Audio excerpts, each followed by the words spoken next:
Bonne nouvelle, les inscriptions à Histoire Islam pour les cours 2025-2026 sont ouvertes. Cette année, Histoire Islam vous propose un programme riche, avec la Sira, l'étude de la biographie du prophète sallallahu alayhi wa sallam, avec les principaux enseignements à tirer, la méditation du Coran, pour comprendre en profondeur les petites sourates de la dernière partie du Coran, l'histoire des califes bien guidés, l'histoire d'Abu Bakr, de Omar, de Othman et de Ali. Et grande nouveauté cette année, un cours spécial dédié à la jeunesse autour de la Sira et de la méditation du Coran. Tous les cours proposés sont en direct avec les replays et les supports de cours. Retrouvez toutes les infos sur le site histoireislam.fr, le lien est en barre d'infos. Rejoignez-nous pour cette belle expérience spirituelle et n'hésitez pas à partager autour de vous, Inch'Allah. Bismillah ar-Rahman ar-Rahim, alhamdulillah, wassalatu wassalam ala rasulillah. Abu Bakr as-Siddiq, radiyallahu anhu, sa personnalité et ses mérites. Dans cette conférence, bien évidemment, on ne va pas s'intéresser à l'ensemble de la vie d'Abu Bakr as-Siddiq, parce qu'il ne faudrait pas une conférence, il faudrait des dizaines et des dizaines de conférences pour retracer tout Abu Bakr as-Siddiq, de sa naissance à sa mort, en passant par son compagnonnage avec le prophète sallallahu alayhi wa sallam et tout ce qui s'est passé durant son califat, puisque comme vous le savez, il a été le premier calife, le premier successeur du prophète sallallahu alayhi wa sallam après sa mort. Alors en introduction, on va voir les 3 points sur lesquels on va se concentrer, Inch'Allah ta'ala. Le premier point, la présentation générale d'Abu Bakr as-Siddiq. Qui était Abu Bakr? Quel est son véritable nom? Quels sont ses surnoms? Comment il a vécu avant l'islam? Et qui était-il de manière générale? Deuxième point, les mérites les plus importants d'Abu Bakr as-Siddiq. Si on devait recenser tous les mérites d'Abu Bakr, il nous faudrait aussi des conférences et des conférences. Là, on va s'arrêter sur les mérites, Inch'Allah ta'ala, les plus importants à retenir sur Abu Bakr. Et troisième point, sa personnalité à travers les principales caractéristiques d'Abu Bakr as-Siddiq. Alors commençons par la présentation générale d'Abu Bakr. Abu Bakr, en réalité, il s'appelle Abdullah ibn Uthman. Abu Bakr, c'est un surnom, c'est une kunya. Le véritable nom d'Abu Bakr, c'est Abdullah ibn Uthman ou Abdullah ibn Abi Quhafa, puisque son père il s'appelait Abu Quhafa, mais Abu Quhafa, c'est un surnom aussi. Abu Bakr Siddiq, il est né 2 ou 3 ans après l'année de l'éléphant. Donc il y a 2 ans environ d'écart entre eux, lui et le prophète sallallahu alayhi wa sallam. Il est donc né vers 573, puisque l'année de l'éléphant, c'est 571. Abu Bakr Siddiq, il vient bien évidemment de Quraysh et du clan des Banu Taym, plus exactement. Quraysh, c'est toute la tribu qui rassemble l'ensemble des clans de la Mecque. Et à l'intérieur de Quraysh, il y a plein de clans. Abu Bakr Siddiq, lui, il appartient au clan des Banu Taym. Qui sont les Banu Taym? Les Banu Taym, c'est un clan de commerçants qui sont réputés pour avoir de très bons caractères. Ce sont des commerçants. Et ce sont des gens qui sont connus pour leur caractère noble. Mais il faut préciser que c'est un clan faible de Quraysh. À l'intérieur même de la Mecque, il y a des clans qui sont puissants et des clans qui sont plus faibles. Les clans les plus puissants, c'est par exemple le clan du prophète sallallahu alayhi wa sallam, les Banu Hashim. Vous avez les Banu Umayya également, dont va émerger la dynastie Umayyade. Vous avez les Banu Marzoum. Le clan d'Abu Bakr Siddiq, c'est plutôt un clan qui est faible. Sa mère, la mère d'Abu Bakr Siddiq, elle s'appelle Salma bin Sakhr. Elle est connue comme ayant le surnom de al-Khayr. Al-Khayr. Al-Khayr, elle s'est convertie très tôt à l'islam. Elle a fait partie des femmes qui se sont converties durant la période mécoise, c'est-à-dire la première période de la prédication du prophète sallallahu alayhi wa sallam. Le père d'Abu Bakr également s'est converti, mais il s'est converti plus tard, à la conquête de la Mecque, à Fath Makkah, donc 20 ans, plus de 20 ans après le début de la prédication du prophète sallallahu alayhi wa sallam. Comment était Abu Bakr avant de se convertir à l'islam? Abu Bakr Siddiq, mashallah, c'était un homme qui avait des caractères extraordinaires. C'était quelqu'un qui était bon, qui était loyal, qui était honnête et qui était de bonne compagnie. C'était un homme très cultivé. On va le voir pourquoi. C'était quelqu'un qui commerçait et par ses voyages commerciaux, il avait appris beaucoup de choses. Abu Bakr as-Siddiq, également, il faisait de la médiation. C'était lui qui faisait la médiation entre les litiges qu'il pouvait y avoir entre les Mécois d'un côté et les autres tribus sur ce qu'on appelle le prix du sang. Le prix du sang, c'était le dédommagement qu'on donnait à cette époque-là lorsqu'on faisait du mal, lorsqu'on portait préjudice ou lorsqu'on tuait quelqu'un involontairement.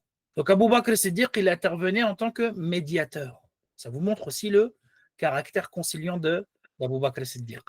Abu Bakr, il avait aussi un comportement qui était en concordance avec l'islam. Parce qu'en fait, Abu Bakr as-Siddiq, il était sur la fitra, sur la nature innée, de sorte qu'il ne se prosternait pas devant les idoles et il ne buvait pas d'alcool. Ça vous montre que Abu Bakr, il avait un caractère qui correspondait justement au caractère de l'islam. C'est pour ça qu'il va embrasser cette religion rapidement. Quand on a demandé à Abu Bakr as-Siddiq pourquoi il n'a jamais bu d'alcool, regardez ce qu'il a répondu. Parce que je voulais préserver mon honneur et sauvegarder ma réputation. Car celui qui consomme de l'alcool ne fait attention ni à son honneur ni à sa dignité. Parce que celui qui perd la raison, il n'a ni honneur ni dignité. Il ne fait attention à rien.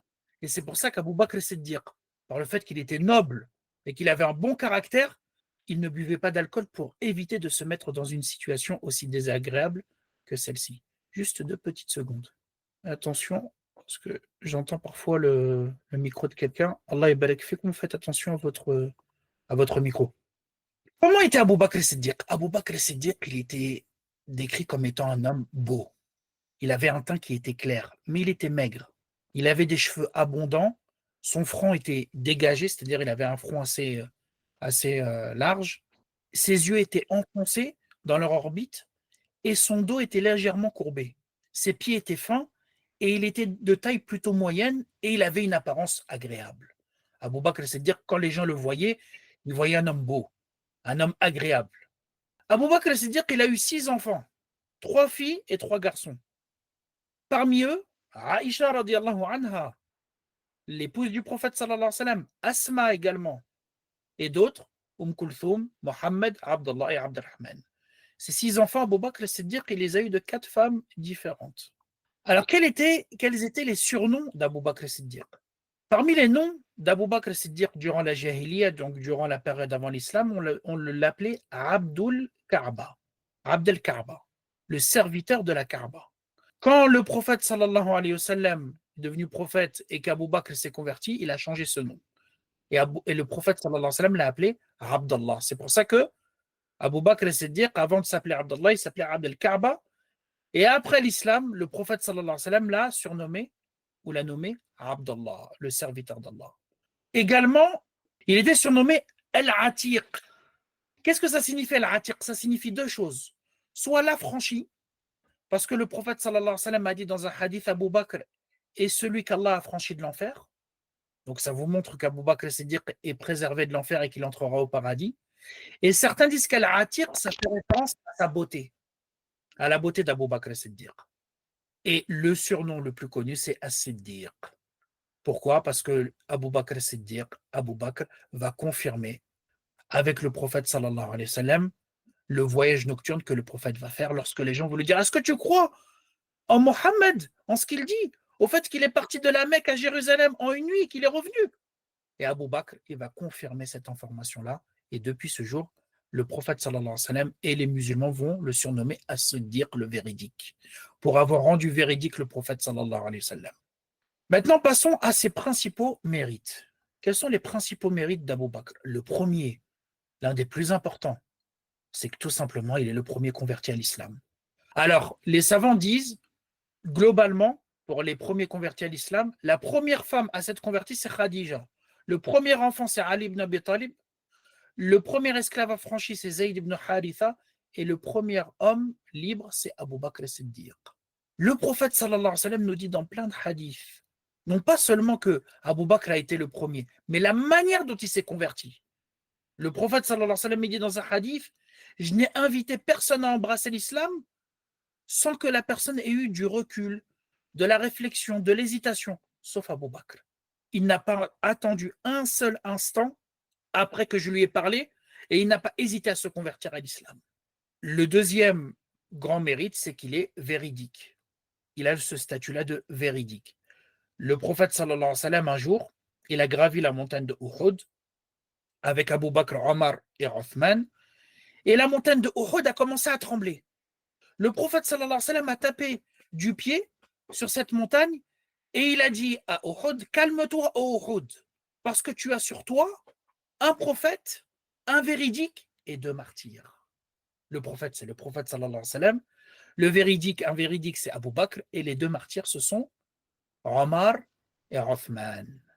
Abu Bakr Siddiq, il fait partie des 10 premiers au paradis. Alors quand on dit 10 premiers au paradis, ça signifie quoi?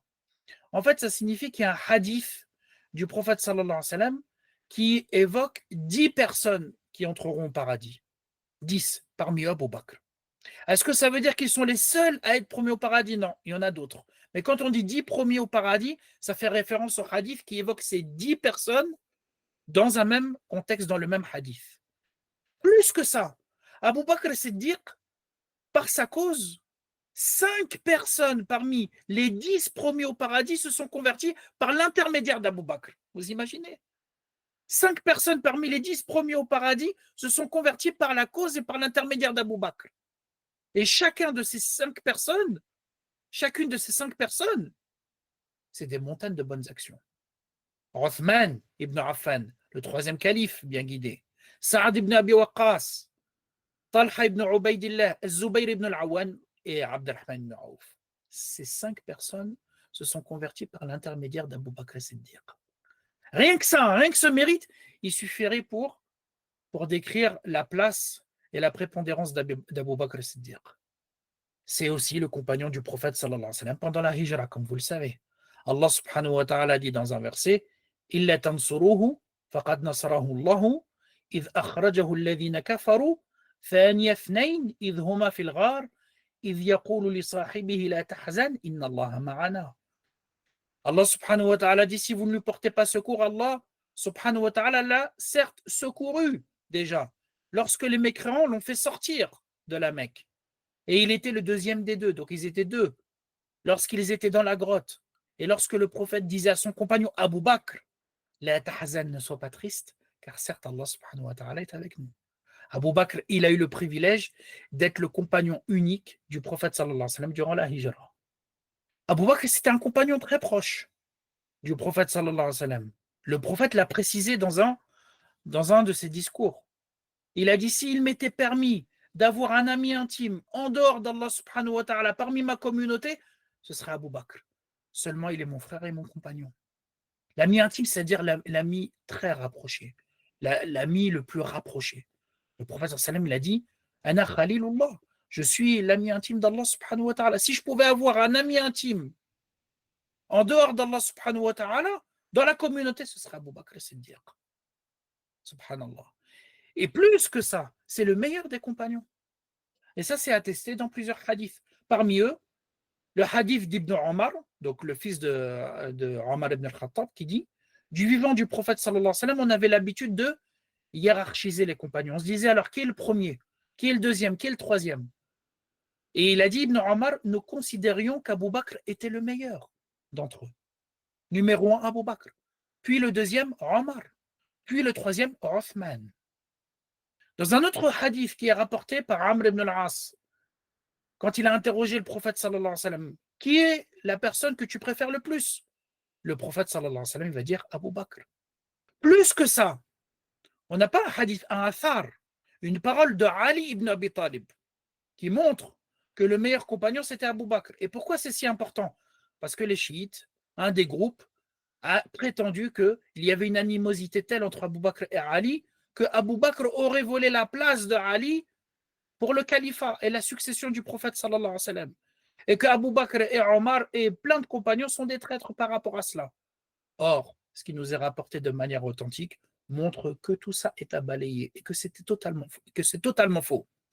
Non seulement c'est faux, mais Ali ibn Abi Talib a reconnu la prééminence d'Abu Bakr Siddiq dans la génération des compagnons. Un des fils de Ali qui s'appelle Mohammed ibn al-Hanafiya, il a dit, je suis parti voir Ali, mon père, et je lui ai dit, qui est le meilleur des hommes après le prophète sallallahu alayhi wa sallam? Il a répondu, Abu Bakr. J'ai continué, et ensuite, il a dit Omar. Et Mohammed ibn al-Hanafiya, le fils de Ali, il a dit, quand il rapporte ses propos, il dit, Je demandais alors de craindre qu'il ne me dise Othman, et c'est toi ensuite. Donc, je n'ai pas voulu lui dire et lui ouvrir la porte pour qu'il me dise un autre nom. J'ai directement pris l'initiative de dire et c'est toi ensuite. Ali ibn Abi Talib, modestement, il a dit je ne suis qu'un homme musulman parmi tant d'autres. Même Ali ibn Abi Talib reconnaît la place d'Abu Bakr as-Siddiq. C'est lui qui a dirigé parmi les grands mérites. C'est lui qui a dirigé la prière durant la maladie du prophète sallallahu alayhi wa sallam. Ibn Omar, encore lui, nous rapporte que lorsque le prophète sallallahu alayhi wa sallam est tombé malade d'une maladie qui allait provoquer sa mort, le prophète sallallahu alayhi wa sallam a dit ordonnez à Abu Bakr de diriger les gens durant la prière. Et ça va être l'une des preuves, l'un des arguments qui va être soutenu pour dire que le plus légitime à diriger la communauté après la mort du prophète sallallahu alayhi wa sallam, c'est Abu Bakr as-Siddiq. Alors maintenant, passons aux principales caractéristiques d'Abu Bakr as-Siddiq, et c'est le cœur de la conférence, Inch'Allah ta'ala. Alors, pourquoi on ne va pas décrire la biographie d'Abu Bakr as-Siddiq, comme on a dit, du début à la fin? Parce que déjà, premièrement, ce serait trop long. Et deuxième chose, ce qui est intéressant d'analyser, ce n'est pas seulement la chronologie de la vie d'une personne, du début de sa naissance à sa mort. C'est aussi essayer de voir les qualités de cette personne-là. Parce que ça va être des clés pour comprendre sa personnalité et comprendre également les décisions et le rôle que cette personne va avoir dans l'histoire. Vous allez voir que chacune de ces caractéristiques va renvoyer à certaines choses et à certaines décisions qu'Abou Bakr notamment a prises en tant que calife. Les gens ils s'intéressent à des présidents, à des ministres directement lorsqu'ils prennent le pouvoir. Mais quand tu regardes et t'analyses et tu comprends les clés, les principales caractéristiques de cette personne, tu vas comprendre pourquoi il est devenu tel président et tel ministre et pourquoi il a pris telle décision et pourquoi il a telle et telle orientation politiquement, socialement, économiquement parlant. Commençons par la première caractéristique d'Abou Bakr, sa miséricorde. Ah, ça c'est la caractéristique première qui est la plus importante, celle qui se distingue de toutes les autres caractéristiques chez Abou Bakr as-Siddiq. Et le prophète sallallahu alayhi wa sallam va mettre en avant cette qualité. Il va dire Arhamu ummati bi ummati Abu Bakr. Le plus miséricordieux de ma communauté, parmi les membres de ma communauté, c'est Abu Bakr. Dans une des histoires qui est arrivée à Abu Bakr as-Siddiq, durant l'émigration en Abyssinie, 5 ans après le début de la révélation, vous savez qu'il y a eu des persécutions et le prophète sallallahu alayhi wa sallam va ordonner à certains de ses compagnons d'émigrer en Abyssinie. Parmi ceux qui vont émigrer, Abu Bakr as-Siddiq au début, même si ce n'est pas connu. Abu Bakr va se diriger vers l'Abyssinie. Et en route, il va tomber sur un chef très important dans la péninsule arabique qui s'appelle Ibn Darina. Ce Ibn Darina, ce chef, quand il voit Abu Bakr as-Siddiq, il lui dit qu'est-ce qui se passe? Abu Bakr, il lui explique. Il lui dit je suis sorti de la Mecque parce qu'il y a des persécutions et on ne nous laisse pas adorer Allah subhanahu wa ta'ala tranquillement. Ibn Darina, il dit mais un homme comme toi ne doit pas sortir de sa cité et ne doit pas être sorti comme c'est arrivé pour toi. C'est pas possible.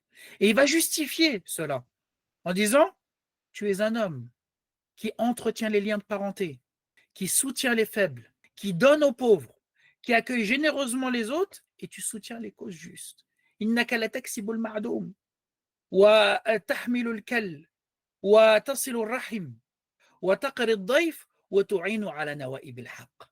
Ces caractéristiques et ces qualités qu'Ibn Darina va citer, c'est exactement les caractéristiques que Khadija va rappeler au prophète sallallahu alayhi wa sallam après avoir reçu la première révélation et après avoir exprimé sa crainte.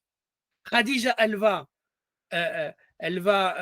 apaiser le prophète sallallahu alayhi wa sallam et elle va lui rappeler ses bienfaits exactement comme Ibn Darina les a exprimés à l'égard d'Abu Bakr, c'est-à-dire exactement les mêmes qualités, subhanallah.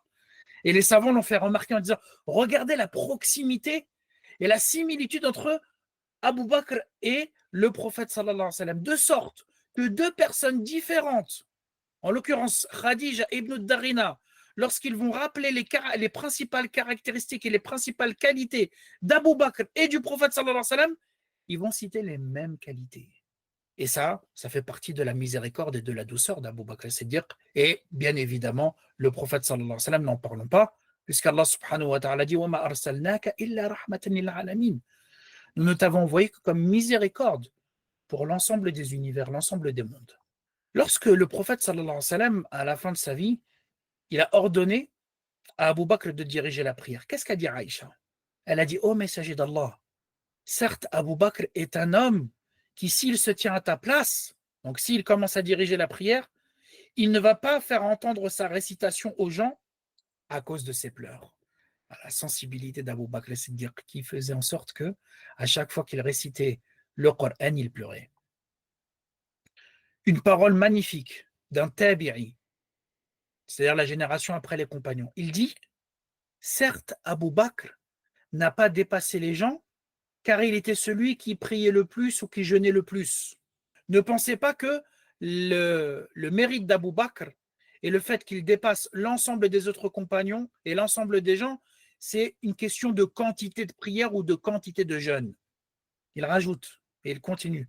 Il dit, il ne les a dépassés que par une chose qu'il y avait dans son cœur, dans le cœur d'Abu Bakr Siddiq.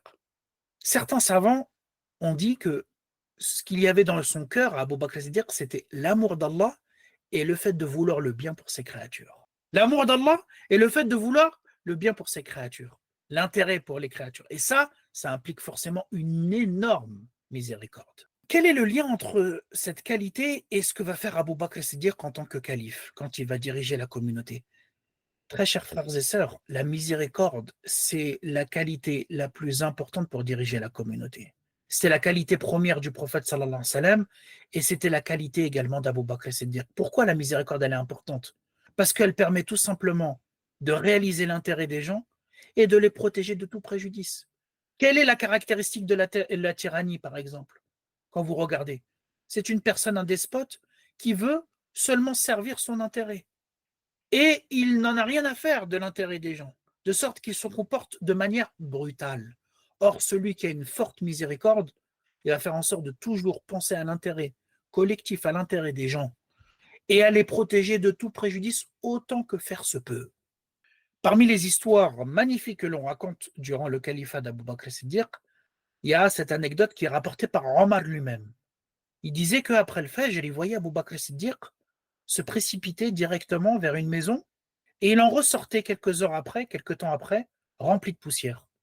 Omar ibn al-Khattab, il a vu ça plusieurs fois, il s'est dit, mais qu'est-ce que c'est que ça? Et un jour, après qu'Abu Bakr Siddiq soit sorti de cette maison, il est parti, il a frappé à la porte et il est entré. Il a trouvé une vieille femme, aveugle, qui habitait avec ses 3 enfants. Et Omar va l'interroger en lui disant, qui est cet homme qui vient?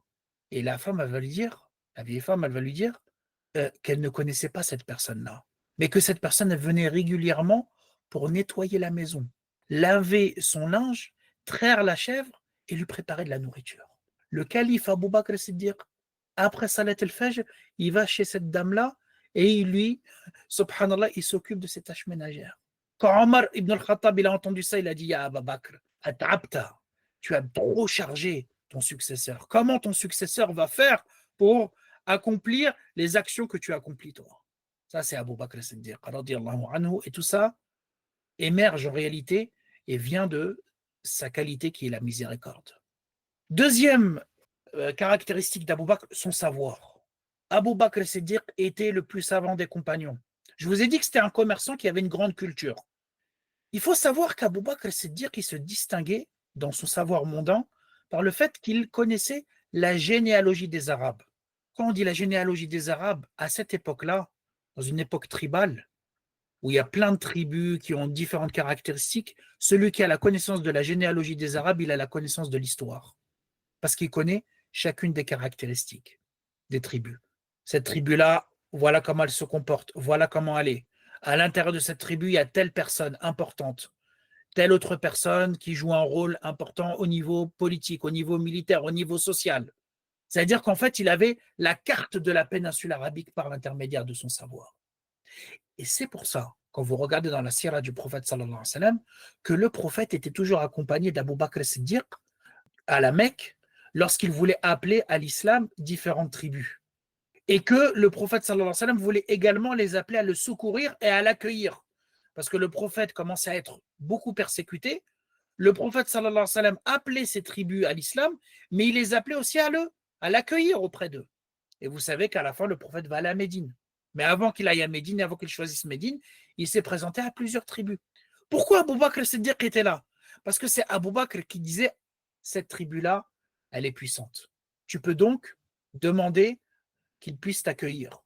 Donc le prophète sallallahu alayhi wa sallam se présentait auprès de cette tribu et il les appelait à l'islam et il les appelait également à l'accueillir, à le secourir.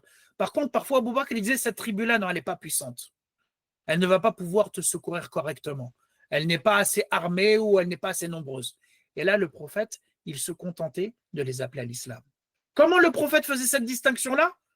Par l'intermédiaire d'Abu Bakr et sa connaissance de la généalogie.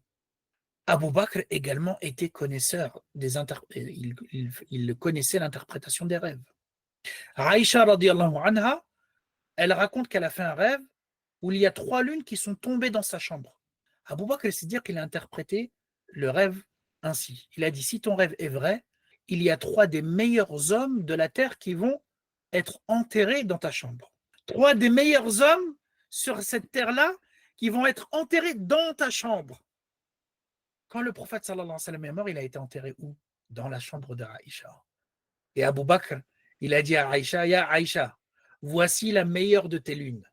Quand Abu Bakr va mourir, Abu Bakr va être enterré à côté du prophète sallallahu alayhi wa sallam, la 2e lune. Et quand Omar ibn al-Khattab va mourir, il va demander à être enterré à côté du prophète et d'Abu Bakr, et ça va être la 3e lune, comme Abu Bakr l'a interprété à Aïcha radiyallahu anha. Abu Bakr al-Siddiq, c'était pas seulement quelqu'un qui avait un savoir, il emmagasinait un savoir, il avait une compréhension très, très approfondie. Parce qu'il ne faut pas seulement emmagasiner du savoir, pas avoir beaucoup de savoir, il faut aussi avoir une compréhension des choses. Et Abu Bakr, il avait le savoir et la compréhension. Un jour, le prophète sallallahu alayhi wa sallam, il a fait une khutbah. D'ailleurs, c'est une des dernières khutbahs qu'il a pu faire. Et il a dit, Allah a proposé à un serviteur de choisir entre ce bas monde et la récompense qui est auprès de lui. Et le serviteur en question, il a choisi la récompense qui est auprès d'Allah. Les compagnons, ils écoutent ça, ils disent, Masha'Allah, ce serviteur-là, alhamdulillah, il a fait un bon choix. Et Abu Bakr, il s'est mis à pleurer, à pleurer, à pleurer. Et il a dit, nous sommes prêts à sacrifier nos âmes, nos fils et nos biens pour que tu restes en vie. Les compagnons, ils regardent, ils ne comprennent pas. Le prophète, il parle d'un serviteur qui a choisi ce qui est auprès d'Allah, et Abu Bakr, il pleure, et il commence à dire ça. En réalité, le prophète, sallallahu alayhi wa sallam, dans cette khutbah, il parlait de lui-même. Et quand le prophète a dit, sallallahu alayhi wa sallam, qu'il a choisi ce qui est auprès d'Allah, Abu Bakr, il a compris donc que le prophète, sallallahu alayhi wa sallam, était sur le point de mourir. Et c'est pour ça qu'il a pleuré. Et qu'il a dit, on sacrifierait tous nos biens, nos enfants et nos âmes pour que tu restes en vie. Et quand le prophète, sallallahu alayhi wa sallam, il a vu la réaction d'Abu Bakr et il a compris, il a vu qu'Abu Bakr avait compris, qu'il était le seul à avoir compris son message, le prophète, il a dit, la personne envers qui je suis la plus redevable pour sa fidèle compagnie et ses biens qu'il a dépensés, c'est Abu Bakr. Et c'est là qu'il a dit, le prophète sallallahu alayhi wa sallam, si je devais choisir un ami intime autre que mon Seigneur, j'aurais choisi Abu Bakr. Mais je dois me contenter de la fraternité, de l'amitié à l'intérieur de l'islam. Et là, vous avez l'importance du savoir et de la compréhension pour diriger la communauté. Il ne suffit pas d'avoir une bonne intention. Il ne suffit pas d'avoir de la miséricorde. Il faut de la connaissance. La connaissance dans la religion, mais aussi la connaissance de ce qu'on appelle al-waqi'. Al-waqi', c'est-à-dire la connaissance du contexte. Comment tu peux diriger si tu ne connais pas le contexte dans lequel tu vis? Et Abu Bakr as-Siddiq, il va rassembler les deux. Une connaissance approfondie de la religion et une connaissance par ce qu'on a dit, la généalogie, et par l'expérience qu'il va engranger avec le prophète sallallahu alayhi wa sallam du contexte. Et d'ailleurs, c'est ça qui va faire en sorte qu'il va pouvoir discuter avec les autres sur le choix du califat, sur le combat des apostats. Et d'ailleurs, à un moment donné, avec Omar ibn al-Khattab et avec Abu Ubaïd ibn al-Jarrah, ils vont se diriger vers les Ansar, les Médinois, et ils vont discuter sur le choix du calife. Et qu'est-ce que va dire Abu Bakr as-Siddiq? Parce que les Ansar, ce sont les Médinois. Vous avez 2 grands groupes parmi les musulmans qui étaient dans la société médinoise, avec le prophète sallallahu alayhi wa sallam. Vous aviez les Muhajirines, les Mécois, qui ont émigré de la Mecque à Médine, et vous avez les Médinois qui sont les habitants de la ville. Quelques habitants de Médine, après la mort du prophète sallallahu alayhi wa sallam, s'étaient regroupés pour choisir un calife parmi eux. Et Abu Bakr et Omar vont aller les voir et discuter avec eux pour leur montrer que ce n'est pas la bonne décision. Et qui va parler au nom des Mécois et qui va convaincre les Ansar de ne pas faire ce choix et plutôt de choisir un membre parmi les Mécois, c'est Abu Bakr. Et il va dire à Abu Bakr, vous êtes certes digne des mérites que vous avez mentionnés. Dans le sens où vous, les Ansar, vous avez un mérite extraordinaire. Mais les Arabes savent que la succession du prophète sallallahu alayhi wa sallam ne peut être accordée qu'à un membre de Quraysh. C'est-à-dire que le califat ne peut être porté que par un membre de Quraysh, un membre de la Mecque, qui est l'attribut à la lignée la plus noble et au rang le plus honorable. Et on pourrait en discuter longtemps de ce hadith.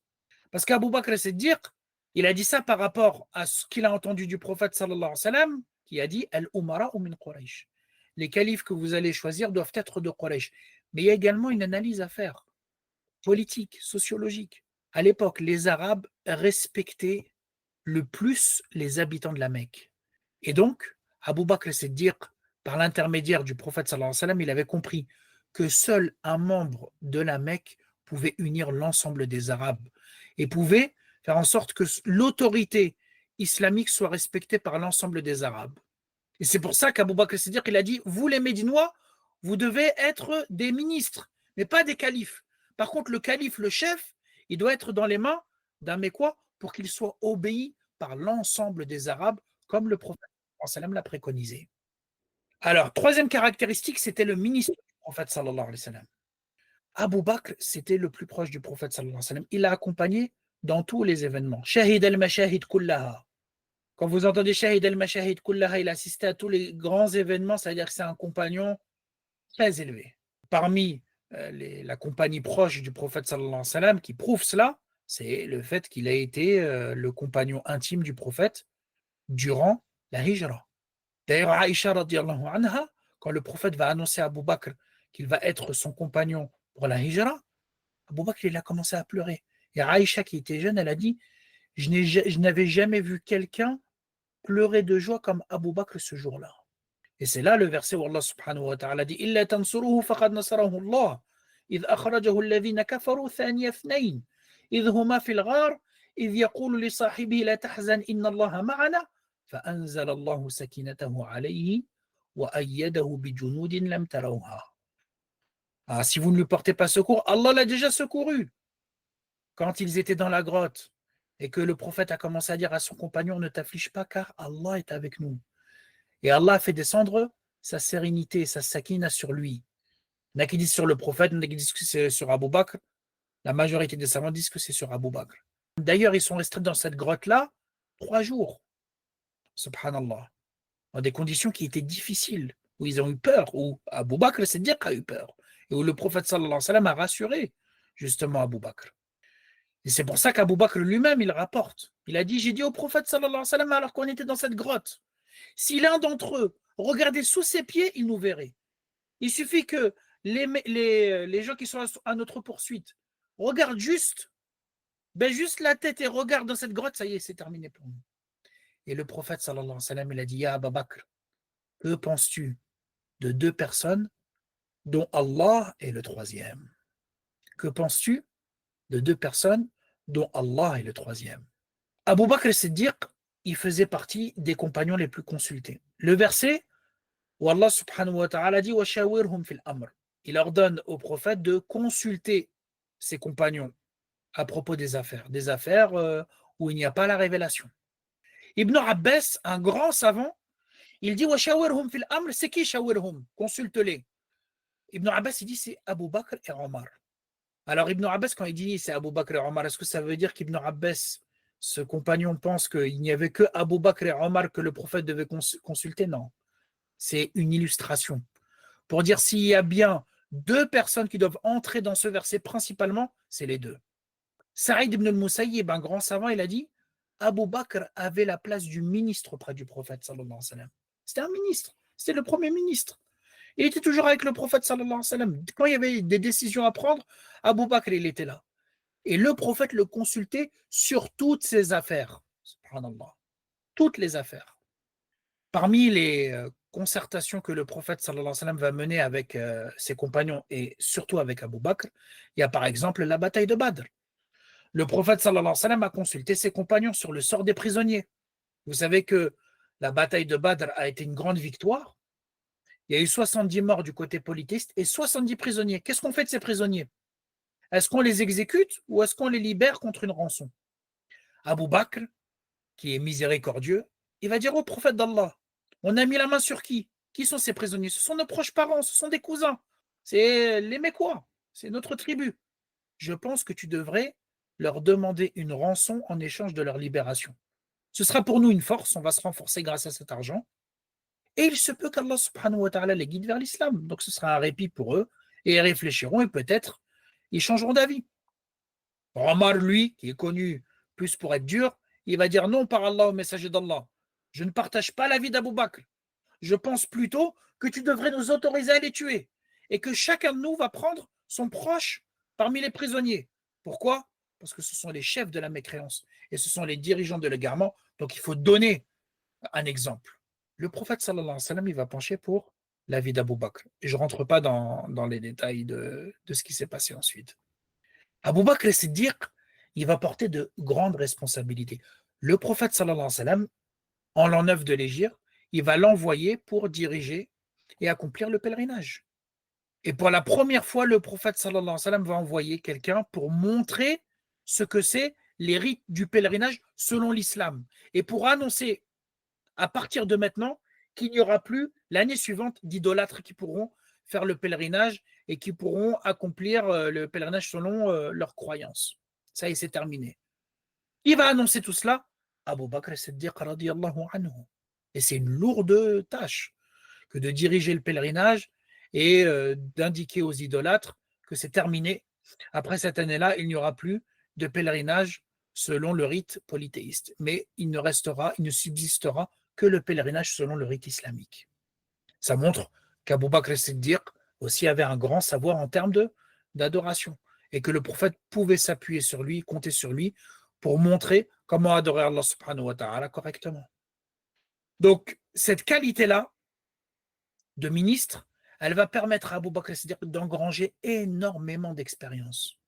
Les expéditions, les batailles, les réformes économiques, politiques, tout ça, Abu Bakr, il va assister avec le prophète sallallahu alayhi wa sallam. Et ça va lui permettre de comprendre beaucoup de choses, de comprendre le fonctionnement de la société. Et il va faire preuve de sang-froid. Et il ne va pas céder à la panique grâce à cette expérience. Parce que celui qui ne connaît pas, celui qui n'a pas d'expérience, qu'est-ce qui se passe? Il panique, il ne sait pas quoi faire. Abu Bakr, c'est dire qu'il a bien appris avec le prophète sallallahu alayhi wa sallam. Tamakkana. Il a appris de sorte à ne pas paniquer, à ne pas céder à la panique et à prendre les bonnes décisions. Quatrième qualité, l'amour et la conformité totale au prophète sallallahu alayhi wa sallam. Abu Bakr as-Siddiq était connu pour suivre scrupuleusement le modèle du prophète sallallahu alayhi wa sallam. Dans ses adorations, dans son comportement, dans ses actes. Il était vraiment scrupuleux pour faire exactement ce que le prophète sallallahu alayhi wa sallam faisait.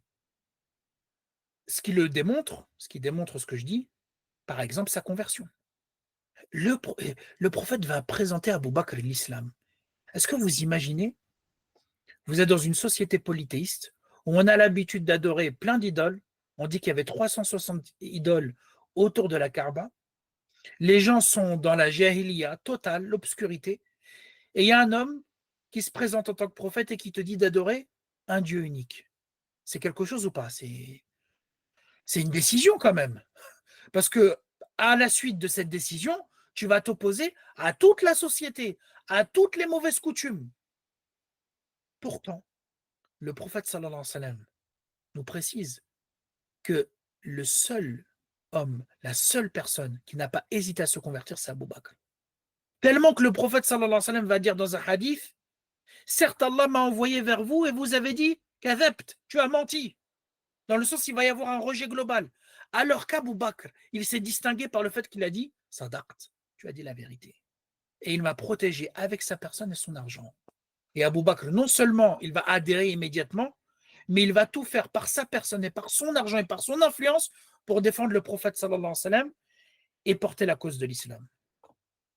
Le voyage nocturne, également, ça montre l'amour inconditionnel d'Abou Bakr à l'égard du prophète sallallahu alayhi wa sallam. Les gens sont partis voir Abou Bakr en se moquant, en disant hey, t'as vu ce qu'il a dit ton compagnon là? Il est parti à Jérusalem et il est revenu en une nuit, tu crois à ça?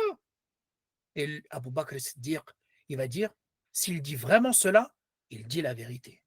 Est-ce que vous avez entendu véritablement qu'il est parti et qu'il est revenu en une nuit? Ils ont dit oui, il a dit ça. S'il dit cela, il dit la vérité. Les gens vont regarder Abou Bakr et dire mais qu'est-ce que tu racontes? Mais t'es sérieux? Abou Bakr, il va dire qu'est-ce qui est si étonnant? Je le crois sur des aspects, sur quelque chose qui est encore bien plus étonnant. Il affirme qu'il reçoit des révélations d'Allah et je le crois. Qu'est-ce qui est plus étonnant? C'est de croire un homme qui reçoit de la part d'Allah subhanahu wa ta'ala, d'au-dessus des 7 cieux, la révélation qu'il transmet de manière authentique, ou est-ce que c'est de partir à Jérusalem et de revenir en une nuit? Surtout avec nos technologies et avec tout ce que l'on a aujourd'hui, l'avion. Et Abou Bakr Siddiq, il a répondu de manière rationnelle. C'est vous qui êtes étonnant. Moi, je crois qu'il reçoit la révélation de la part d'Allah subhanahu wa ta'ala. Est-ce que je vais douter que Allah subhanahu wa ta'ala, le créateur des cieux et de la terre, l'omnipotent, celui qui a le pouvoir sur tout, il n'est pas capable de faire voyager son serviteur en une nuit? Et là, depuis ce jour, on l'a appelé As-Siddiq. Et ça vous montre la conformité au prophète sallallahu alayhi wa sallam. À Uhud, durant la bataille de Uhud, il y en avait qui ont fui. Parce que ça a été une bataille où, au début, les musulmans l'ont remporté et ensuite, les polythéistes ont réussi à reprendre le dessus. Et là, il va y avoir des gens qui vont fuir. Il va y avoir des gens qui vont être pris dans la mêlée. Et une poignée de compagnons qui vont être autour du prophète sallallahu alayhi wa sallam et qui ne vont pas fuir et qui vont rester fermement. Parmi eux, parmi ces grands compagnons, Abu Bakr as-Siddiq. Al-Hudaybiyah. Vous connaissez peut-être le pacte d'Al-Hudaybiyah, qui est un pacte de paix que le prophète sallallahu alayhi wa sallam a signé avec les Mécois. C'est le premier pacte de paix qui a été signé. Alors, ce pacte de paix, il y a un certain nombre de compagnons qui ne vont pas au début l'accepter. Pourquoi? Parce qu'il y avait une clause dans ce pacte qui disait que s'il y a un Mécois qui souhaite rejoindre le prophète sallallahu alayhi wa sallam sans l'autorisation de son tuteur, il n'a pas le droit. Et le prophète sallallahu alayhi wa sallam doit absolument le faire revenir à la Mecque. Par contre, s'il y a quelqu'un de la communauté du prophète sallallahu alayhi wa sallam à Médine qui souhaite rejoindre les Mécois, donc apostasier, il a le droit, sans aucune condition. Et le prophète sallallahu alayhi wa sallam n'a pas le droit de le récupérer. Cette clause-là, en apparence, elle était injuste. Elle était en la faveur des Mécois et de Quraysh. Et l'un de ceux qui ne va pas comprendre, c'est Omar. Et Omar, il va aller voir Abu Bakr Siddiq pour essayer de discuter, essayer de comprendre. Qu'est-ce que c'est que cette clause? Et il va dire à Abu Bakr, Ya Abu Bakr, n'est-il pas le messager d'Allah? Abu Bakr, il va dire oui. Omar, il va dire, ne sommes-nous pas musulmans? Abu Bakr, il va dire oui. Omar, il va dire, ne sont-ils pas idolâtres? Abu Bakr, il va dire oui. Et Omar, il va dire, alors pourquoi on devrait accepter cette humiliation dans notre foi et dans notre religion? Et Abu Bakr, qu'est-ce qu'il va dire? Il va dire, suis-le quoi qu'il fasse, parce que je crois qu'il est le messager d'Allah. Et subhanallah, ce pacte de paix d'Al-Hudaybiyah va être un immense bienfait. Et Allah subhanahu wa ta'ala va l'appeler Al-Fath al-Mubin. Il va l'appeler la grande victoire, la victoire qui est claire. Parce qu'elle va permettre la propagation de la religion, malgré cette clause. Et celui qui étudie bien Al-Hudaybiyah va voir que cette clause-là, c'était une petite clause effectivement préjudiciable, mais dans une trêve globale qui va apporter énormément aux musulmans. Abu Bakr Siddiq, il a adhéré à ce pacte de paix parce qu'il faisait confiance totalement au prophète sallallahu alayhi wa sallam. Suis-le, ya Omar. Suis-le quoi qu'il fasse parce qu'il est le messager d'Allah. Donc il fait les choses selon la révélation. Et si Allah lui a ordonné cela, c'est-à-dire qu'il est un bien, même si nous on ne le voit pas. Et cette qualité-là de l'amour à l'égard du prophète sallallahu alayhi wa sallam et du suivi de son modèle, ça va jouer un rôle important durant son califat, notamment lorsqu'il va falloir envoyer l'expédition d'Oussama ibn Zayd. Le prophète sallallahu alayhi wa sallam, il avait laissé un testament et parmi les consignes qu'il avait données avant sa mort, c'était d'envoyer une expédition avec à sa tête un compagnon qui s'appelle, un jeune compagnon qui avait 18 ans qui s'appelle Oussama ibn Zayd. Quand le prophète sallallahu alayhi wa sallam va mourir, beaucoup de compagnons vont aller voir Abu Bakr en disant tu ne peux pas envoyer cette expédition. Parce qu'elle était composée de 3000 personnes. Pourquoi? Parce que les gens étaient en train d'apostasier. Il y avait même des gens qui étaient à quelques kilomètres de Médine et qui étaient sur le point d'attaquer Médine. N'envoie pas cette expédition parce qu'on va avoir besoin des gens qui sont à l'intérieur de l'armée de Oussama. Omar ibn al-Khattab, Abu Bakr Siddiq, il va se lever devant tous les compagnons et dire je vais envoyer cette expédition parce que le prophète sallallahu alayhi wa sallam l'a ordonné. Et il a dit même si je savais que les animaux sauvages allaient me charger et faire de moi leur proie, j'enverrai l'armée d'Oussama parce que le prophète l'a ordonné. Il va envoyer cette expédition et c'est une expédition qui va avoir une grande réussite. Elle va durer 40 jours et cette armée va revenir avec beaucoup de butin et en ayant été préservée pour la plupart d'entre eux. Et au contraire, cette expédition, lorsqu'elle va être envoyée, elle va même envoyer un message aux ennemis de l'islam qui souhaitaient se rebeller en se disant si Abu Bakr Siddiq envoie une telle armée à l'extérieur de Médine, ça veut dire qu'ils sont vraiment puissants. Par le fait de vouloir obéir au prophète sallallahu alayhi wa sallam coûte que coûte, eh bien, il y a eu la bénédiction et la réussite de cette expédition. Abu Bakr Siddiq, il était connu également pour sa supériorité et sa prééminence dans les bonnes actions. Allah subhanahu wa ta'ala nous dit dans un verset فَمِنْهُمْ ظَالِمٌ لِنَفْسِهِ وَمِنْهُمْ مُقْتَصِدٌ وَمِنْهُمْ سَابِقٌ بِالْخَيْرَاتِ بِإِذْنِ اللَّهِ ذَلِكَ هُوَ الْفَضْلُ الْكَبِيرُ. Allah subhanahu wa ta'ala nous cite 3 catégories. Il dit il en est parmi les gens qui font du tort à eux-mêmes, qui sont injustes à l'égard d'eux-mêmes, qui font plus de mauvaises actions que de bonnes actions. D'autres qui se tiennent sur une voie moyenne. Ils font plus de bonnes actions, mais il y a quand même des mauvaises. Et d'autres avec la permission d'Allah qui devancent tous les autres par leurs bonnes actions. Sabiqum bil khayrat. Ils se dépêchent, ils se précipitent et ils font toutes les bonnes actions qu'il faut faire. Cette catégorie, c'est la meilleure. Telle est la grâce infinie de la part de ton Seigneur. Abu Bakr Siddiq, il était en première ligne à chaque fois. Regardez sa conversion sans hésitation, sa dépense dans le sentier d'Allah. Il était toujours investi dans toutes les portes du bien. Vous avez plusieurs hadiths qui l'illustrent. Regardez ce hadith. Le prophète sallallahu alayhi wa sallam, il a dit celui qui dépense 2 biens d'un même type, donc par exemple 2 chevaux, 2 chamelles, 2 biens d'un même type, dans le sentier d'Allah, sera appelé par les portes du paradis. Le prophète sallallahu alayhi wa sallam, il continue. Celui qui fait partie des gens de la prière sera appelé par la porte de la prière. Donc celui qui se distingue par la prière, il sera appelé par l'une des portes du paradis qui est réservée à ceux qui se sont distingués par la prière. Celui qui fait partie des gens du djihad, il va être appelé par la porte du djihad. Celui qui fait partie des gens du jeûne, il sera appelé par la porte de Ar-Rayyan. Et celui qui faisait partie des gens de l'aumône, il sera appelé par la porte de l'aumône. Abu Bakr, c'est dire qu'il a posé la question, enfin, il a dit au prophète sallallahu alayhi wa sallam, ô messager d'Allah, aucun préjudice ne touchera celui qui est appelé par ses portes. C'est-à-dire, mashallah, celui qui est appelé par ces portes-là, il a tout gagné. Et Abu Bakr, il va poser une question. Y a-t-il des gens qui seront appelés par toutes ces portes en même temps? Et le prophète sallallahu alayhi wa sallam, il a dit oui. Et j'espère que tu feras partie d'eux. Les savants ils disent asa, le mot j'espère ici avec le prophète sallallahu alayhi wa sallam, ou al-murad at-tahqiq. Ça veut dire oui, et tu feras partie de ces gens-là. Le j'espère, c'est Inch'Allah, mais pour le prophète sallallahu alayhi wa sallam, comme il reçoit la révélation, ça veut dire tu feras partie de ces gens-là. Donc Abu Bakr Siddiq, il se distingue dans tous les aspects, dans toutes les bonnes actions, la prière, le jihad, le jeûne, etc., l'aumône, tout. Regardez cet autre hadith. Le prophète sallallahu alayhi wa sallam, un jour, il a interpellé les compagnons.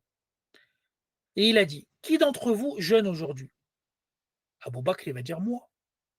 Attention, Abu Bakr, il ne dit pas qu'il jeûne et qu'il fait telle et telle action par ostentation. C'est le prophète sallallahu alayhi wa sallam qui pose la question. Et si c'est le prophète sallallahu alayhi wa sallam, bah, il y a un bien à répondre à ces questions, forcément. Le prophète, il va dire ensuite, qui d'entre vous a suivi un convoi funéraire aujourd'hui? Abu Bakr, il va dire moi. Le prophète sallallahu alayhi wa sallam va dire, qui d'entre vous a nourri un pauvre aujourd'hui? Abu Bakr, il va dire moi. Lequel d'entre vous a visité un malade aujourd'hui? Abou Bakr, il va dire moi. Subhanallah, le même jour, Abou Bakr, il jeûne, il suit un convoi funéraire, il nourrit un pauvre et il a rendu visite à un malade. Et le prophète sallallahu alayhi wa sallam va dire, ces choses, donc toutes ces actions, ne se rassemblent pas chez une personne sans qu'elle n'entre au paradis. Et certains savants disent, celui qui fait ces 4 actions dans un même jour, Allah subhanahu wa ta'ala lui réserve le paradis comme il l'a dit pour Abu Bakr as-Siddiq radiyallahu anhu. Et donc cette qualité de se précipiter vers les bonnes actions, c'est quelque chose que l'on va retrouver également durant son califat. Parce qu'on oublie souvent, quand on parle des califes bien guidés, on évoque Omar ibn al-Khattab. Et effectivement, Omar ibn al-Khattab, ce qu'il a fait, c'est extraordinaire. Mais n'oublions pas que ce que Omar a pu faire en termes d'expansion, en termes de mise en place, en termes d'unification de la péninsule arabique, c'est Abu Bakr as-Siddiq qui l'a précédé.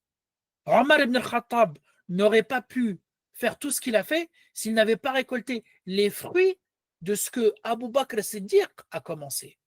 Et avant lui, le prophète sallallahu alayhi wa sallam. Toutes ces futuhat, par exemple, c'est Abu Bakr as-Siddiq qui va les mener au début. C'est lui qui va mener des armées contre l'Empire perse et contre l'Empire byzantin. Et Omar, lui, va récolter tous les fruits de ces décisions-là d'Abu Bakr as-Siddiq par des grandes victoires. Mais ces grandes victoires ne sont en fait que les conséquences de la prise de la décision d'Abu Bakr as-Siddiq de mener une expansion de l'islam dans les territoires de l'Empire perse et de l'Empire byzantin. Pareil, qui composait l'armée musulmane? C'était des Arabes convertis à l'islam. Et comment ces Arabes ont été unifiés? Par l'intermédiaire, bien évidemment, du prophète sallallahu alayhi wa sallam, mais aussi par l'intermédiaire d'Abu Bakr, qui va combattre les apostats qui ont essayé de proclamer leur indépendance après la mort du prophète sallallahu alayhi wa sallam. Celui qui va les remettre dans le giron de l'islam et qui va rétablir l'autorité, c'est Abu Bakr as-Siddiq radiyallahu anhu. Abu Bakr, il était connu également pour sa fermeté et son courage. Ah, et là, vous voyez qu'il faut comprendre un personnage dans son ensemble. On évoque le prophète sallallahu alayhi wa sallam dans sa miséricorde. Et on va voir parfois que le prophète a été ferme. Ah, mais le prophète, il est miséricordieux normalement. Pourquoi cette fermeté? Il faut bien comprendre que les qualités se complètent. Elles ne s'annulent pas. C'est pas parce que tu es miséricordieux que tu dois jamais être ferme. C'est pas parce que tu es ferme que tu ne peux pas être miséricordieux comme Omar ibn al-Khattab. Abu Bakr, effectivement, il avait cette qualité-là qui le distinguait de miséricorde et de douceur, mais cela ne l'empêchait pas d'être ferme et d'être courageux lorsqu'il le fallait. Par exemple, c'est le premier compagnon à avoir prêché l'islam ouvertement. On rapporte que Abu Bakr as-Siddiq, alors que les compagnons n'étaient que 38 à cette époque-là, donc c'était vraiment au début de la prédication, Abu Bakr as-Siddiq est parti voir le prophète sallallahu alayhi wa sallam en insistant pour pouvoir prêcher l'islam de manière ouverte. Parce qu'à cette époque-là, les musulmans étaient discrets. Le prophète sallallahu alayhi wa sallam va dire à Abu Bakr, on est trop peu nombreux. Et Abu Bakr, il va insister et le prophète sallallahu alayhi wa sallam, il va accepter. Et Abu Bakr, il va proclamer l'islam à la Mecque. Et là, les Quraysh vont se précipiter vers Abu Bakr as-Siddiq. Et on rapporte qu'il y en a un qui s'appelle Utba, qui va prendre ses 2 sandales mal cousues et qui vont frapper Abu Bakr. Il va frapper Abu Bakr avec, de sorte à le défigurer. Jusqu'à qu'Abu Bakr as-Siddiq perde, subhanallah, connaissance et qu'il soit emmené chez lui pour être soigné. Ça, c'est Abu Bakr as-Siddiq. C'est le miséricordieux. Mais il sait être ferme. Et il sait proclamer l'islam comme il le fait et comme il l'a fait à ce moment-là. Ali ibn Abi Talib, celui dont on dit qu'il avait de l'animosité à l'égard d'Abu Bakr as-Siddiq. Regardez ce qu'il va dire à ses compagnons. Il va dire, dites-moi quelle est la personne la plus courageuse d'entre tous. Les gens vont dire, c'est toi. Parce que Ali ibn Abi Talib, s'il y a bien une qualité qu'il avait, c'était le courage. C'était un grand guerrier. Ali ibn Abi Talib, il va répondre, c'est vrai. Il n'y a pas une personne qui s'est confrontée à moi en duel sans que je sois sorti gagnant. Mais dites-moi qui est le plus courageux. Les gens, ils ont dit, bah, si c'est pas toi, on ne sait pas. Et là, Ali ibn Abi Talib va dire, c'est Abu Bakr. Et il va donner un exemple. Le jour de la bataille de Badr, les musulmans avaient décidé d'installer une tente pour protéger le prophète sallallahu alayhi wa sallam. Et là, quand on a installé une tente pour le prophète sallallahu alayhi wa sallam, les compagnons se sont dit qui va le protéger, qui va rester auprès de lui pour éviter qu'un ennemi ne puisse attaquer le prophète. C'est Abu Bakr Siddiq qui va se proposer. Et Ali ibn Abi Talib, il dit, Abu Bakr s'est tenu à la hauteur du prophète sallallahu alayhi wa sallam en tenant son épée à la main. Et chaque fois qu'un ennemi polythéiste de Quraysh s'approchait du prophète sallallahu alayhi wa sallam, il lui tombait dessus. Et Ali ibn Abi Talib va conclure, certes Abu Bakr était l'homme le plus courageux. Certes Abu Bakr était l'homme le plus courageux. Ça c'est le témoignage de qui? De Ali ibn Abi Talib. Alors, cette fermeté, elle va être une qualité aussi très importante pour Abu Bakr après la mort du prophète sallallahu alayhi wa sallam. C'est lui qui va remobiliser les troupes. C'est lui qui va remobiliser les musulmans lorsqu'ils vont s'effondrer après l'annonce de la mort du prophète sallallahu alayhi wa sallam. Les musulmans, plein de compagnons ne savaient plus quoi faire. C'est Abu Bakr as-Siddiq qui va constater la mort du prophète sallallahu alayhi wa sallam, puis qui va sortir auprès des compagnons pour leur dire quiconque adorait Mohammed, qu'il sache que Mohammed est mort. Et quiconque adorait Allah, qu'il sache qu'Allah est vivant et ne mourra jamais. Et ensuite, il a récité le verset وَمَا مُحَمَّدٌ إِلَّا رَسُولٌ قَدْ خَلَتْ مِنْ قَبْلِهِ الرُّسُلُ أَفَإِنْ مَاتَ أَوْ قُتِلَ انقلبتم على أعقابكم. انقلبتم على أعقابكم. Mohammed n'est qu'un messager. Des messagers avant lui sont passés.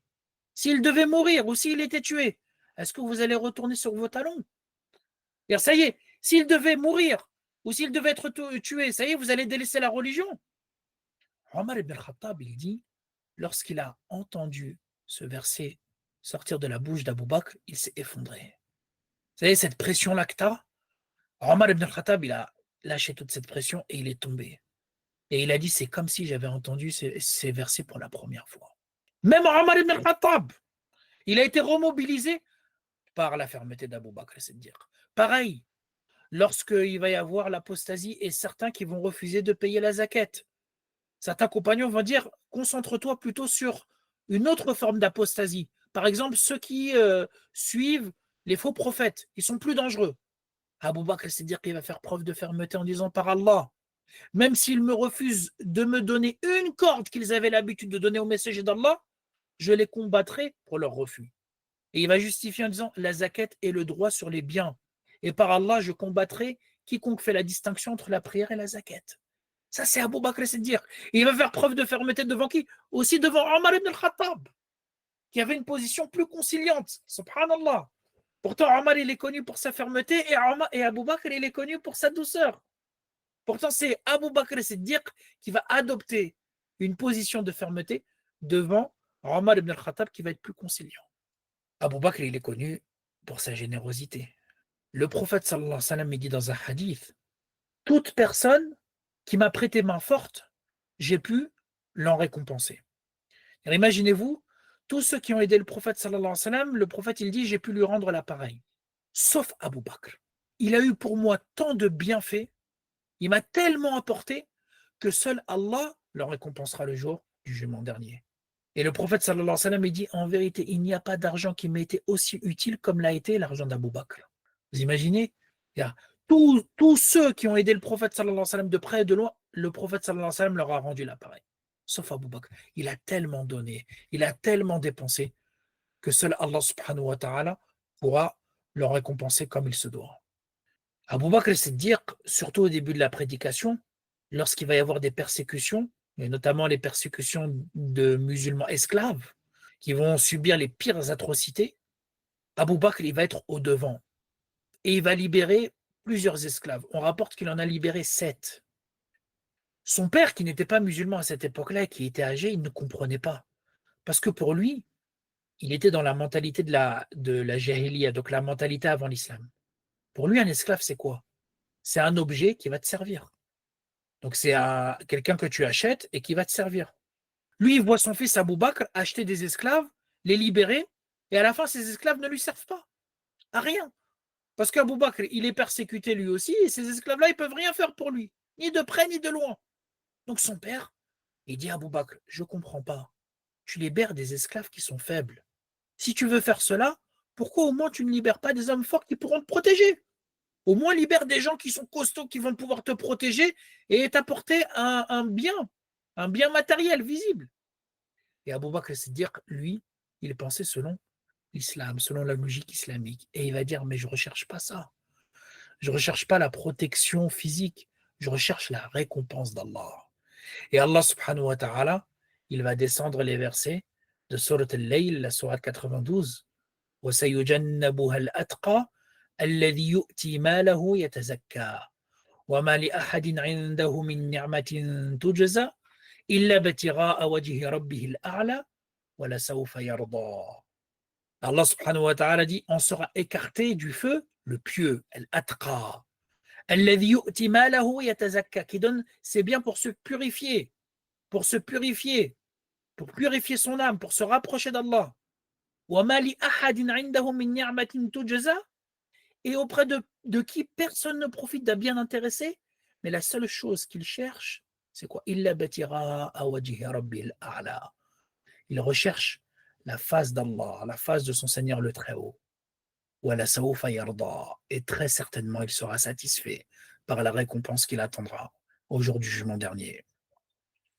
Durant la bataille de Tabouk, il y a une histoire qui est connue où Omar ibn Khattab raconte. Alors, la bataille de Tabouk, c'est la dernière bataille qui va être menée par le prophète sallallahu alayhi wa sallam.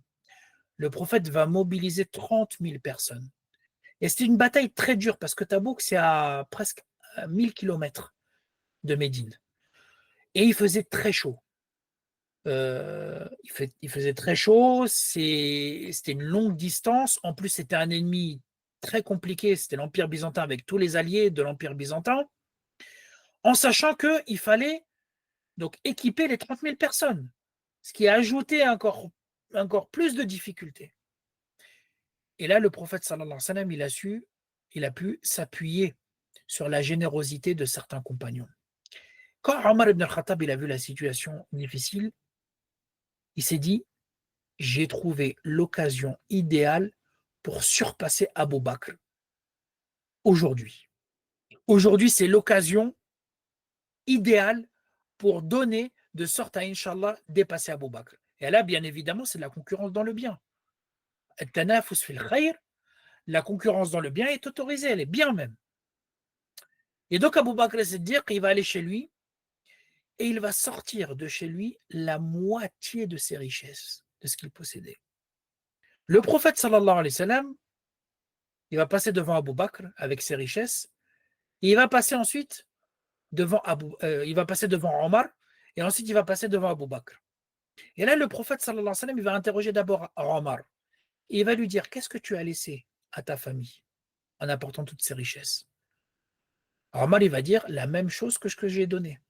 Donc j'ai laissé la moitié de mes biens auprès de ma famille, et j'ai apporté fils Abilillah la moitié de mes biens. Et le prophète, sallallahu alayhi wa sallam, il va interroger Abu Bakr, en sachant que, selon certaines versions, Omar ibn al-Khattab, lorsqu'il apporte ses richesses, et qu'Abu Bakr Siddiq est à côté avec l'ensemble des richesses qu'il a apportées, les richesses de Omar, en termes de quantité, semblent être plus importantes. Et donc Omar, il se dit, ah, c'est bon, alhamdulillah, je l'ai remporté. J'ai surpassé Abu Bakr. Et le prophète, sallallahu alayhi wa sallam, il va interroger Abu Bakr, et toi, qu'est-ce que tu as laissé à ta famille? Abu Bakr Siddiq, il va donner cette réponse incroyable. Je leur ai laissé Allah et son messager. J'ai tout dépensé. Toutes les richesses que j'avais, je les donne fils Abilillah. Et là, Omar, il s'est dit, je ne pourrai jamais te dépasser dans quoi que ce soit. Là, c'était l'occasion rêvée pour pouvoir te surpasser. Et même là, je n'ai pas pu te surpasser, subhanallah. Ça vous montre l'immense générosité d'Abu Bakr Siddiq, radiyallahu anhu. La générosité également va être une qualité essentielle. Parce qu'Abu Bakr Siddiq, il est à la tête de la communauté. Et cette générosité, elle fait que Abu Bakr Siddiq, il va dépenser les richesses en tant que calife dans l'intérêt de la communauté. Et il ne va pas être avare. Loin, loin, loin de là. Abu Bakr Siddiq, à chaque fois qu'il avait quelque chose dans le trésor public, à chaque fois qu'il possédait de l'argent, il le dépensait, fi sabilillah. Il le dépensait dans dans les besoins des musulmans. Et il donnait aux musulmans de façon égalitaire. Tous les musulmans recevaient la même chose. Ce qui montre sa générosité, c'est qu'après la mort d'Abou Bakr, c'est Omar qui va lui succéder. Alors Omar, qu'est-ce qu'il fait? Il fait les comptes. Qu'est-ce que le calife a laissé précédemment? Hein? On fait les comptes. Quand un ministre succède à un autre ministre, un président succède à un autre président, on fait les comptes, on regarde, et après on voit la politique qu'on mène. Donc ils ont voulu voir ce qu'Abou Bakr a laissé. Ils ont ouvert le trésor, donc les richesses dans lesquelles, ou les richesses que Abou Bakr Siddiq disposait, et ils ont vu que le trésor était vide. Parce qu'Abou Bakr Siddiq avait dépensé toutes les richesses et tout l'argent pour les musulmans. Subhanallah. Huitième qualité, sa maîtrise de soi. Abou Bakr Siddiq était quelqu'un, par sa foi et son savoir, c'était quelqu'un qui avait une grande maîtrise de soi. Alors, il y a une anecdote que Abu Darda, un compagnon, rapporte. Il dit, alors que j'étais assis avec le prophète sallallahu alayhi wa sallam, Abu Bakr est arrivé. Donc, Abu Darda, qui est un compagnon, il était assis avec le prophète sallallahu alayhi wa sallam. Il y avait très sûrement d'autres compagnons avec le prophète. Et là, il y a Abu Bakr qui s'est précipité vers l'assemblée dans laquelle le prophète était. Et le prophète sallallahu alayhi wa sallam, lorsqu'il a vu Abu Bakr arriver, il a dit, ah, votre compagnon a eu un différend. Et ça se sent qu'Abu Bakr, c'est dire qu'il vient précipitamment parce que il a eu un problème avec quelqu'un. Abu Bakr, c'est dire qu'il a salué le prophète sallallahu alayhi wa sallam et il a dit, ô messager d'Allah, il y a eu un malentendu entre moi et le fils d'Al-Khattab, entre moi et Omar. Effectivement, donc le prophète, il a bien vu que Abu Bakr était contrarié. Et Abu Bakr, il dit, je lui ai parlé durement, puis je l'ai regretté. Je lui ai demandé de me pardonner, mais il a refusé. C'est pour ça que je suis venu te voir. Subhanallah, Abu Bakr et Omar, les deux meilleurs compagnons, ils peuvent se disputer, ils peuvent avoir des malentendus. Et là, il y a eu tellement un malentendu quand même appuyé que lorsque Abu Bakr a regretté ce qu'il a pu lui dire, en lui parlant durement, que Omar il a dit je te pardonne pas, allez, laisse-moi tranquille. Et là, Abu Bakr c'est-à-dire qu'il est parti voir le prophète sallallahu alayhi wa sallam pour lui parler de ce cas-là. Et le prophète, il a dit Ya Abu Bakr, oh Abu Bakr, qu'Allah te pardonne, qu'Allah te pardonne, qu'Allah te pardonne. Omar ibn al-Khattab, entre-temps, il a retrouvé ses esprits, il s'est calmé et il s'est dit allez, je vais aller voir Abu Bakr. Il m'a demandé de lui pardonner, j'étais énervé. Là, je me suis calmé. Et là, je vais aller le voir et on va se réconcilier, c'est pas un problème. Directement. Il est parti voir Abu Bakr et il n'était pas chez lui parce qu'il était auprès du prophète sallallahu alayhi wa sallam. Alors, Omar ibn al-Khattab, il est parti voir le prophète sallallahu alayhi wa sallam, il l'a salué et le prophète sallallahu alayhi wa sallam, lorsqu'il a accueilli Omar, il était mécontent. Vous voyez sur sa tête, le prophète, il était expressif. Donc, les gens voyaient que le prophète était mécontent par rapport à ce qui s'était passé. Et là, quand le prophète sallallahu alayhi wa sallam a manifesté son mécontentement, Abu Bakr, par pitié pour Omar, il s'est agenouillé auprès du prophète sallallahu alayhi wa sallam et il a dit « Oh messager d'Allah, par Allah, j'ai été plus injuste envers lui. C'est moi qui ai été injuste envers lui. » Pour éviter que le prophète sallallahu alayhi wa sallam il se trop énervé à l'égard de Omar. Et là, le prophète sallallahu alayhi wa sallam, il va proclamer devant tout le monde pour défendre Abu Bakr. Il va dire Allah m'a envoyé comme prophète vers vous, mais vous m'avez dit tu mens. Alors qu'Abu Bakr, c'est-à-dire qu'il m'a dit tu dis la vérité. Et il m'a soutenu avec sa personne et son argent. Et il a dit par deux fois Al antum tariku li sahibi. Ne cesserez-vous donc pas de nuire à mon compagnon? Ne cesserez-vous donc pas de nuire à mon compagnon? Et on rapporte après cela, plus personne n'a fait du tort à Abu Bakr Siddiq. En quoi ça montre la maîtrise de soi d'Abu Bakr? Parce que la maîtrise de soi, c'est pas le fait de ne jamais se mettre en colère. La maîtrise de soi, c'est le fait de savoir revenir, de se repentir, et lorsque on a eu un excès de colère, de demander pardon à la personne et de revenir sur ses propos. Et c'est ce qui s'est passé entre Abu Bakr et Omar. Quand Abu Bakr s'est dit qu'il lui a parlé durement, il l'a regretté et il lui a demandé de le pardonner. Et lorsque Omar ibn al-Khattab s'est énervé contre lui, quelques instants, il est revenu chez lui et ensuite, il a voulu aller voir Abu Bakr Siddiq pour accepter son pardon et pour se réconcilier avec lui. Ça vous montre que les deux personnages, Abu Bakr et Omar, ce sont des êtres humains. Ils peuvent se disputer. Mais la caractéristique qui ressort de ces gens, c'est que ce sont des gens qui sont capables rapidement de revenir sur leurs erreurs et de demander pardon. Et cette qualité de maîtrise de soi, elle va être très, très, très importante devant toutes les problématiques qui vont se présenter. Et d'ailleurs, lorsqu'Abu Bakr Siddiq va se présenter avec Omar auprès des Ansar, dans ce que je vous ai raconté brièvement dans la Saqifa, lorsqu'il va s'agir de convaincre les Ansar, les Médinois, de choisir un calife, non pas parmi eux, mais parmi les Muhajirines, parmi les Mécois, Omar ibn al-Khattab, il va dire, Abu Bakr Siddiq, il a pris la parole, il a pris l'initiative de prendre la parole. Et Omar, il va dire, dans son discours, il a abordé toutes les thématiques que je voulais mentionner. Parce que Omar, également, il voulait parler devant les Ansar. Il avait des choses à dire. Mais Abu Bakr, il lui a dit, Omar, attends, laisse-moi parler. Et Omar, il dit, quand j'ai entendu Abu Bakr faire le discours devant les Médinois, il avait abordé tous les thèmes que je voulais mentionner et même, il a parlé encore mieux que ce que j'aurais pu dire. Et Omar, il dit, si ce n'est que Abu Bakr, il l'a fait de manière improvisée et il a fait mieux que ce que j'aurais pu faire. Ça vous montre quoi? Dabt nafs, la maîtrise de soi. Parce que quand tu te retrouves dans une situation comme celle-ci, où tu as des gens qui réclament le pouvoir et que toi, tu dois leur faire comprendre que ce n'est pas comme ça et qu'il y a certaines règles qui les empêchent de choisir un calife parmi eux, et qu'il y a peut-être des attentes et un énervement, tu as besoin de rester calme et d'avoir un discours structuré et un discours convaincant pour que les protagonistes qui sont en face de toi puissent t'écouter et te suivre. Et c'est ce qui va se passer avec Abu Bakr as-Siddiq.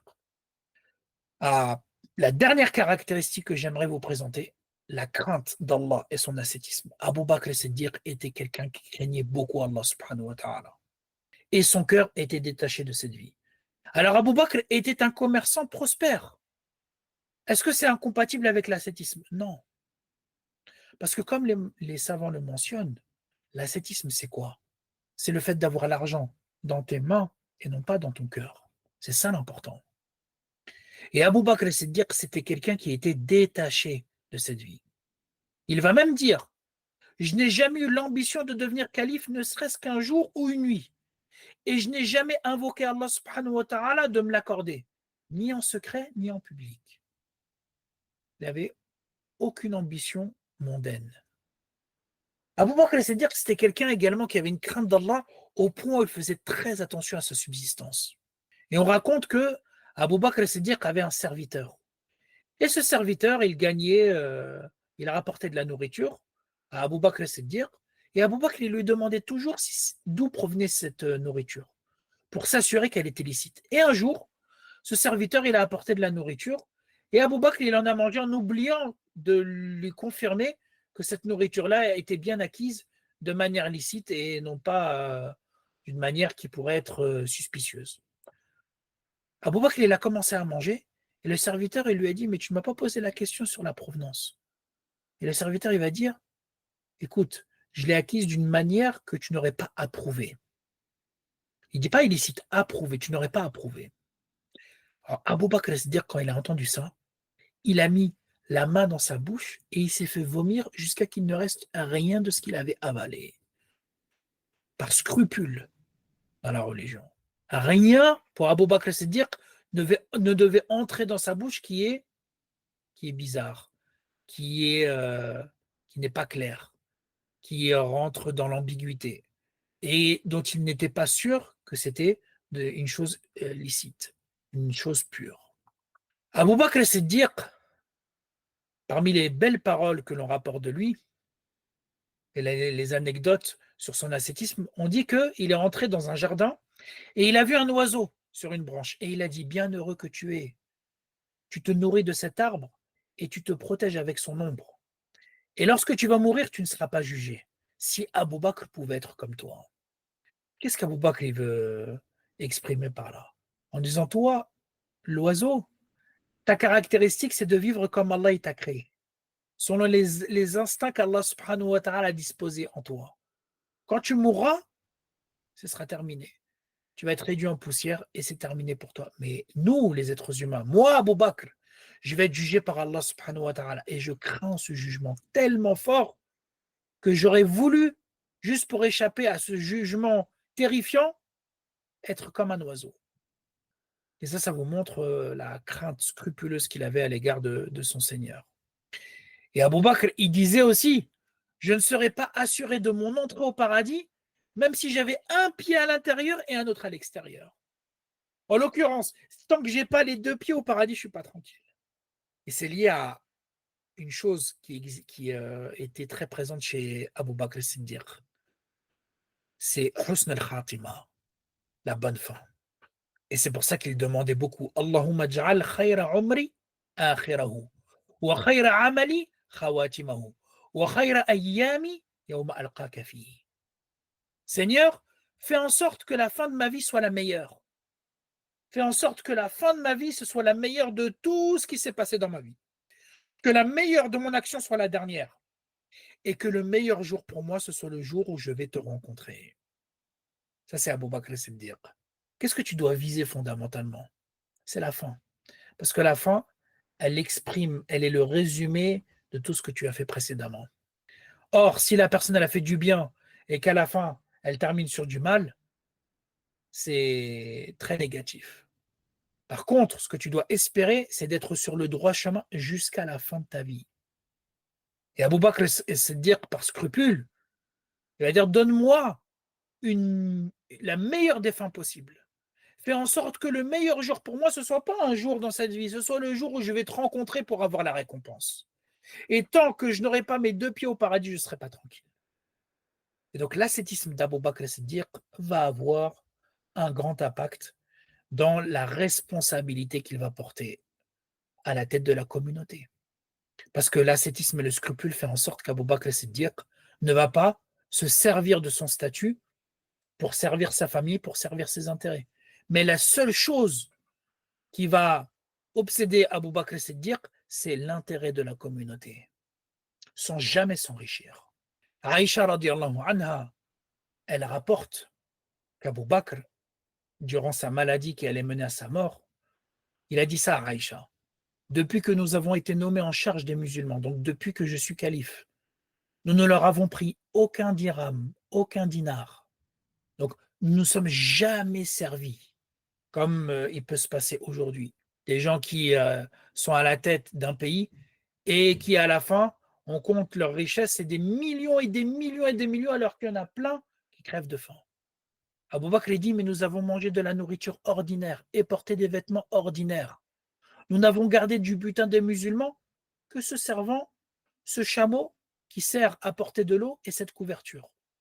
Et Abu Bakr Siddiq, il va dire à Aïcha, et si je meurs, donne ça à Omar et rends-les au trésor public.